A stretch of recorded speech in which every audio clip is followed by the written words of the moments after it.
So I've just put the temporary pin that comes with the actual lacing from a belt baler in it. And what I was trying to explain to you was that it's hard to keep the track sitting still. I'm all by myself. Whenever you cut this window and this window, the first one you need to cut is you need to do your lacing temporary. Even if you just put one staple here, one staple here, put it in the lacer. It comes on a thing like that. It just sticks into the holes, and then you slide this pin in and it holds them together. You pull off the paper and then it laces it together. Like I say, this is made to do several different widths of belt, and you can buy a lacer that would do all 10 inches at once. I just didn't feel like spending $300 or $400 to do it. Like I say, I had to do this in 2 sections, but you can practice on a mud flap and figure it out. Each box comes with, oh God, I think there's enough for, it says 12 inches, but there's more than that in a box. There's a lot in a box. So basically, before you start cutting your squares, you need to get the ends of the belt laced, even if it's temporary, like just 1 and 1, 1 and 1, just so you can see what it's going to work at, and then measure out and cut this window first. This is the most important window to cut, and if you do it wrong, then you need to shorten or lengthen your belt.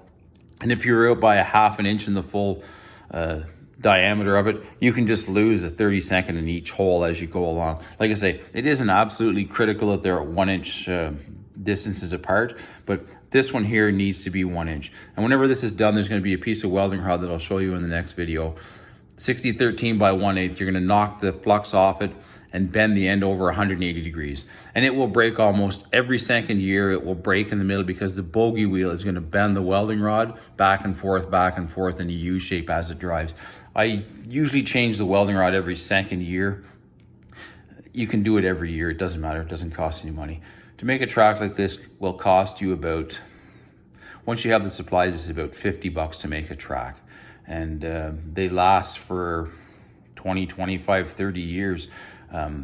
Once you do the next upgrade to them, they can't be broken. They're as strong as a conveyor belt that would be in a rock crushing plant where it's hauling, 50 or 100 tons of stone up into the silo. This is an industrial conveyor belt. This is much harder rubber than comes on the tire in your car, and it's almost impervious to anything. You cannot wear it out or break it. Like I say, I'll show you the next track that I made. It's 20 years old.